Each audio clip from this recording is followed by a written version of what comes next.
ক্ষতিপূরণ দিতে পারবেন? আরে ভাই, ক্ষতিপূরণের কথা বাদ দেন, ও কি করছে সেটাও পরে দেখতেছি। মেয়েটার সাথে আপনারা এরকম ব্যবহার করতেছেন কেন?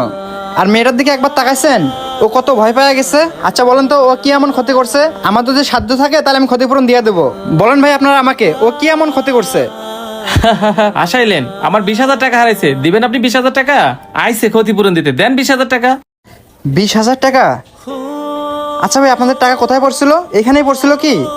হ্যাঁ হ্যাঁ, আমরা এদিক দিয়ে যাওয়ার সময় টাকাটা এখানেই পড়ছে, আর এই জায়গায় ও ছাড়া কেউ ছিল না। ঠিক আছে ভাই, বুঝলাম আপনাদের টাকাটা এখানে পড়ছে। আগে করে ছেড়ে দেন ভাই। ও চেহারার দিকে একবার তাকাইছেন? ও কত ভয় পেয়ে গেছে। এই যে মামনি, তুমি আমাকে একটা কথা বলো তো, তুমি কি সত্যি টাকা পাইছিলা? টাকার কথা জানো?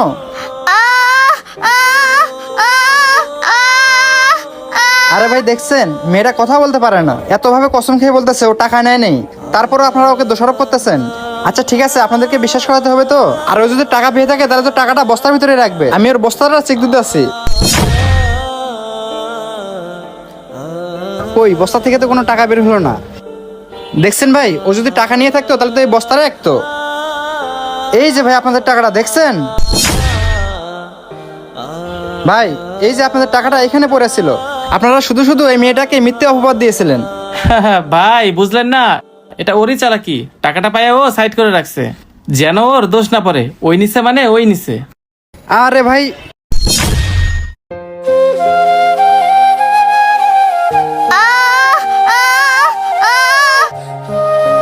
দেখছেন ভাই, আপনারা কারে